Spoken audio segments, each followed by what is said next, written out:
Hello and welcome back to the From My Perspective podcast, where I, Jackson McCarty, tell you all the names you need to know in the college football landscape that could be changing the football landscape in the very near future. So today we have two separate topics, same kind of drill as we normally do, but I've skipped out on week 4 thoughts. We're just going to jump straight into week 5 predictions. Plus, I want to take a second to look at the Heisman candidates to this point in the season, give you my top 5 as well as my first 3 out. So before we get into any of that, make sure to hit the subscribe button, to like the video, do all that kind of thing. Doesn't take you very long, and I'm just trying to grow the channel. So when you look at the Heisman, historically it's quarterbacks, and historically that award is so hard to win because you have to be truly among the best, and you have to be at such a specific type of program, one that has really high standing in the country. For example, Bailey Zappi last year broke all kinds of records but didn't get a Heisman nod because he was at Western Kentucky. You have to be both the top of the top in college football. You have to be in a program that's in the top of the top, and you've got to put it all together to have just a almost perfect season and almost perfect record with your team. So as we get a little bit closer to the end of the season, we're still pretty early on, but as we start to approach that halfway point, some guys have started showing out as contenders, whether those be the guys that we knew were going to be, names to watch coming into the season, or a couple surprises, or at least surprises to the general public. So my number 5, and we're going to start from the bottom and work our way up. So the guy who I would qualify as the last guy in here is Mohamed Ibrahim from Minnesota. The running back has been on fire, and while, yes, I said that quarterback typically owns the Heisman Award and typically dominates the pool, Mohamed Ibrahim deserves a nod in his direction. He's one of only 2 non-quarterbacks in my top 5, and that's because he has just been going crazy. He's yet to rush for less than 100 yards in a singular game. He has 8 touchdowns through this point in the season. His stock will be determined by conference play. They got it started a little bit, but when you look at the numbers and you look where he's ranking, I believe he's second in the country both in yards and touchdowns as a running back. He's an incredible performer. And like I said, Minnesota's schedule right now has not just been the greatest, but I believe they played Michigan State last week, and he still cleared that 100-point mark. I believe he found the end zone. He's showing out, and he's showing that he's a very talented player. You just got to keep an eye on him. So for right now, he is just inside the list at number 5. Number 4 is the other non-quarterback player I wanted to talk about, and he was actually one of my favorites to win this award outright to start the year. Will Anderson Jr., he's a freak of nature, and every game this year, he just continues to put up better numbers and continues to get better. The Terminator, like I said, he's improved each game. He started conference play this week against Vandy with 2.5 sacks, 3 tackles for loss, and throughout the entirety course of the season, he's already got 4.5 sacks and 7 tackles for loss, I believe, and he's got a pick 6. He got a pick 6 the week before Vandy. So he's found the end zone. He's getting in the backfield. He's stopping running backs. He's stopping quarterbacks. He's just being the general presence of chaos and destruction that we expected him to be. So he's going to continue to climb up this for me if those trends continue and he continues to increase what his numbers look like each week. I believe he started off with a tackle for loss and a sack or something, and the next week it was a tackle for loss and a sack and a half, and then they just keep climbing. So I'm hoping that continues, and we have a real contender to be the first offensive Heisman winner in some time in Will Anderson, because I think that with how gifted he is and where he plays and how important he is to a defense that typically just churns out superstars, I think that says all you need to know about Will Anderson, and I would expect him to keep climbing up the ranks. Next, these top 3 that I have, they're all quarterbacks. That shouldn't surprise anybody, but the first quarterback I want to talk about, my number 3 on this list, might be a bit of a surprise. I'm going with Hendon Hooker from Tennessee, strictly because both his season has been incredible, and every time he plays a ranked team, or the 2 that he's played to this point, they've been his best games so far in college football. He has 674 passing yards, 139 rushing yards, 5 total touchdowns in those 2 games against ranked opponents, those opponents being Pittsburgh and Florida. So incredible numbers you're seeing there. He's yet to throw an interception. It doesn't matter who the competition is. He goes out there and does what he's going to do. Even though the teams know that he's the focal point of the Tennessee offense, they can't stop him. And you look at just his total numbers. He's got a 71.4% completion rate, 1,200 yards, or just short of it. I think it's 1,170 in 4 games. Tennessee also, whenever you weigh in the fact that it's still kind of a team award, like it has to be a really good player on a really good team, Tennessee's look great. They're undefeated at this point. They're continuing to move forward and looking like a team that's going to be very hard to beat. So Hendon Hooker absolutely earns a nod here just for how the season started off. The next guy I want to talk about is one of the players that repeats. He's the only guy, or the school is the only team to have 2 players in my top 5, and I'm sure you can probably guess who it is. It's Bryce Young, the quarterback for Alabama, and we knew coming into the season he was going to be a favorite, and outside of that Louisiana-Monroe game, he's looked every bit the part of what you wanted him to be. The Louisiana-Monroe game, obviously a bit of a hitch in the road, 2 interceptions, only 18 attempts. If he didn't have that on his record right now, he'd be number 1 for me, because outside of that, he's got a touchdown-interception ratio of 10-0. He keeps improving his passing yards every game, and he's just so easy to bet on because a lot of times when you look at SEC teams, you're worried about the conference play and how that might disrupt you, but with how talented Alabama is, I think that only strengthens his resume because they're going to go through there and they're going to beat most of those teams. The only one I can see them realistically losing to is Georgia, just like every other year. They're going to go in there and they're going to fight, and they're going to have a lot of quality wins on their schedule. If Bryce Young could be the catalyst for a few of those, I mean, it's, you have no real argument because most of them are top 25 teams in the country right now. So it's easy to see where his stock could just continue to rise and eventually take number 1. But for now, it's pretty easy to say that CJ Stroud sits at that top point. Quite frankly, he's got some of the best numbers in college football on such a high-powered offense. It was easy for me to put him at number 1 right now, at least. 5 touchdowns on Wisconsin, over 1,200 yards to this point in the year, and a 16-1 touchdown-interception ratio is about all you need to know. The strength of schedule, it's kind of there. I like Notre Dame. They held Ohio State to 21 points. They beat North Carolina. They're back to even. I think that they're still a good program, and obviously Wisconsin, like I mentioned, CJ threw 5 touchdowns on them. The other half of their schedule right now is Arkansas State and Toledo. You don't just love that. That doesn't just, like, you're not voting somebody on the Heisman because of how they played against Toledo. That's just not what's happening. But you've at least got halfway there, and conference play's about to kick up. He's got some of the best numbers in college football. He's a preseason favorite. It's just hard to expect anything less from Ohio State and CJ Stroud, especially on what we saw last year. So I'm just going to continue to roll and assume that will continue to be the case for them, and they'll continue to utilize Jackson Smith and Jigba and all those receivers out there, all the talent that's around him, and he'll continue to put up stellar performances. So that wraps up all that. The first 3 out that I had was Stetson Bennett, Caleb Williams, and Michael Penix Jr., which is ironic because Michael Penix Jr.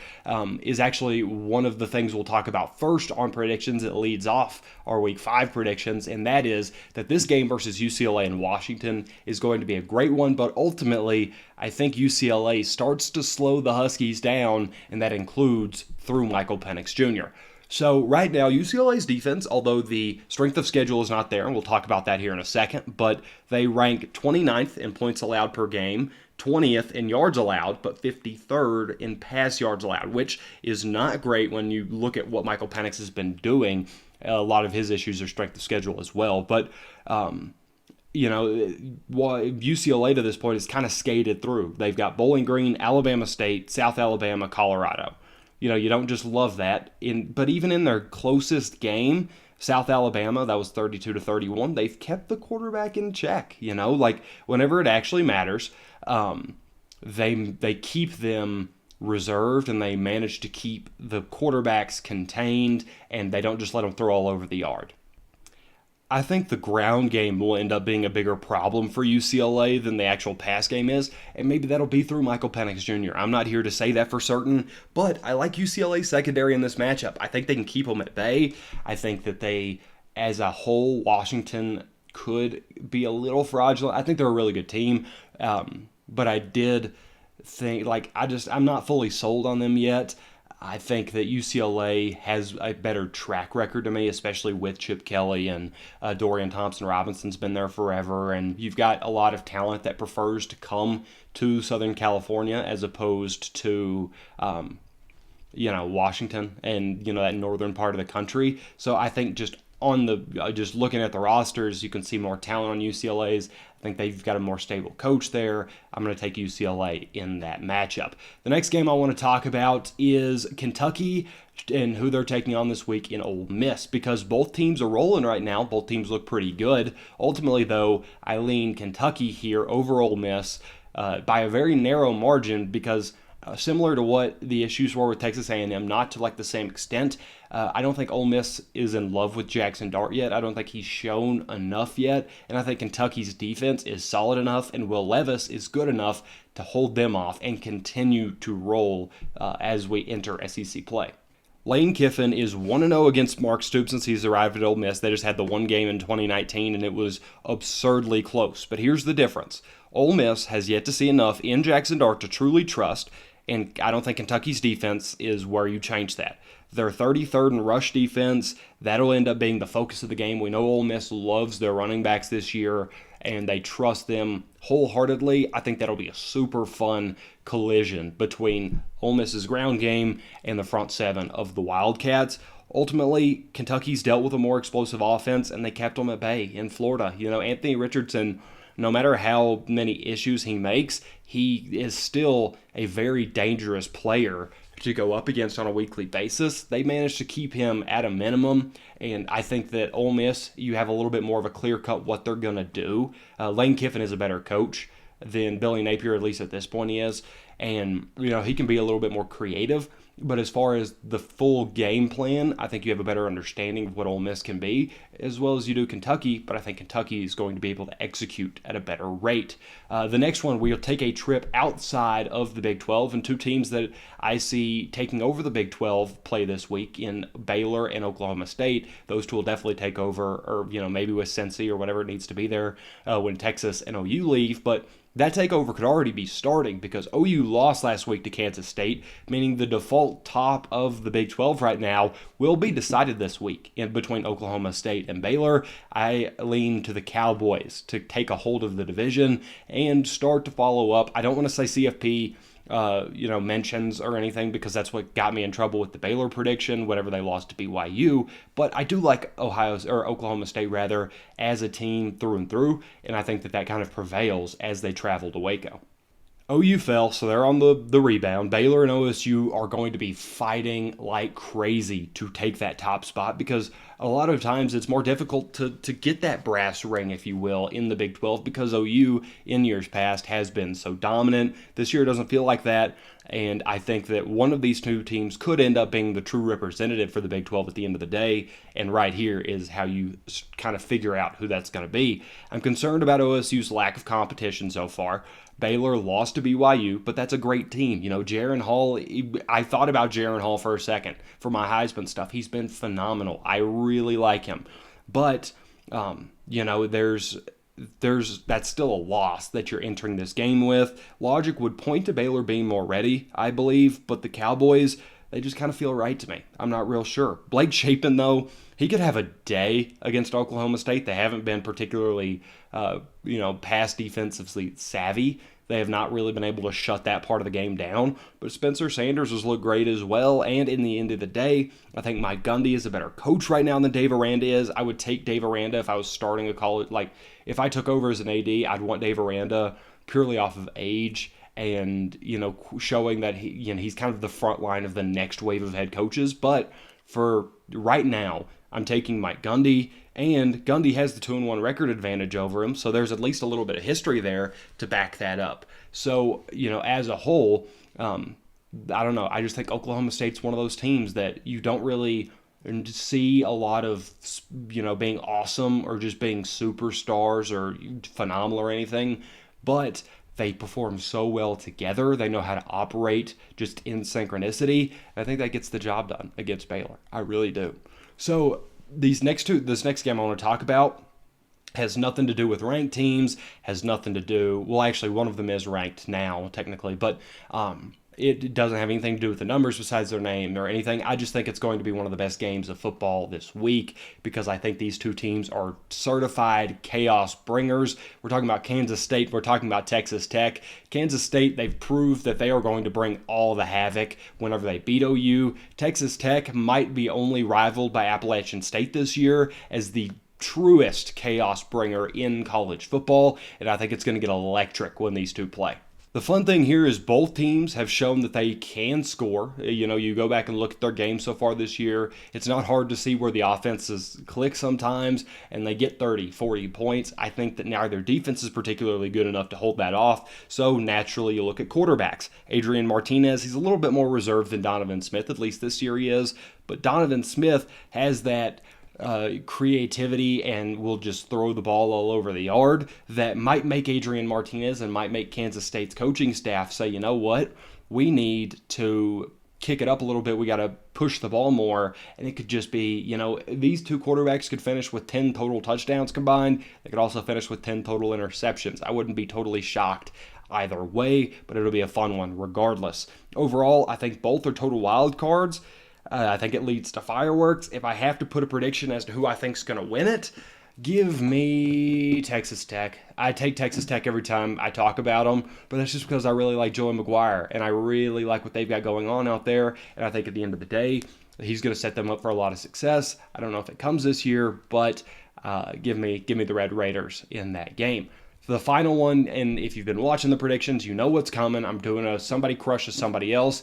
Alabama has not been mentioned yet, but I'm not going to do that game. I like Arkansas. I think that, you know, they can hang in a little bit. What I'm going to take here, and it bit me in the butt last week, but I'm taking Clemson to crush North Carolina State, and I just did this with the Wake Forest game. I don't even care that I got that one wrong because I still don't just love Wake Forest as a team, but give me Clemson. You know, you look at DJ Uiagalelei, just had a crazy game, you know, finally found some comfortability, finally found his moment, and the defense looked a little bit off last week. All that means to me is that they're going to go in there and get some revenge. You know, they're not going to take that laying down. They need to go out there and fight it out and truly figure out who is the top of what.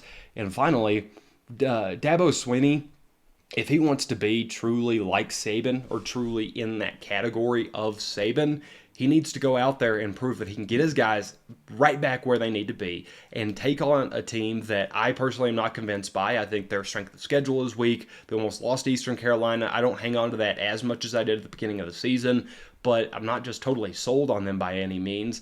In North Carolina State, he needs to go out there and say, look, they're not the same level of team as us, so we need to just straight up show them how much more dominant of a football program we are, and I think that's exactly what happens. So before we wrap the show up, let's go ahead and flash my predictions from last week up, the final standings, all that stuff. I did go 2 for 3 last week, so not the worst, definitely not the best, but I like the ones I got at least. I said Notre Dame would bust North Carolina's undefeated season, check mark, they did that, and then Tennessee picks up their second ranked win, check mark, got that one too. Tennessee is a team that I was riding pretty high on entering the year, so I'm not going to get off that bandwagon yet, and they've given me no reason to. Looking at the wrong section, though, A&M's quarterback play cost them college football playoff potential. I do think that they got costed college football playoff potential because by the numbers, other than the numbers on the scoreboard, they lost that game. Washington State beats Oregon off a star-making performance by Cam Ward. Cam Ward had a breakout play. Cam Ward looked great, but he threw that interception at the very end of the game, ended up costing the team. Washington State was up for a while there, you know, that one, I felt really good about that one watching college football and seeing how close that game was. And then obviously the last one, Clemson crushes Wake Forest. That just didn't happen. But I'm going right back to the well with Clemson. You know, I said that they're going to crush NC State. So watch NC State beat them by 20. But yeah, so that's the total overlook of my predictions to this point. And yeah, if you have any predictions, what are they? Make sure to leave them in the comments below or on my Twitter. Those links will be down there, but you get the gist. That has been episode 36 of the From My Perspective podcast. And as always, I'll see you next time.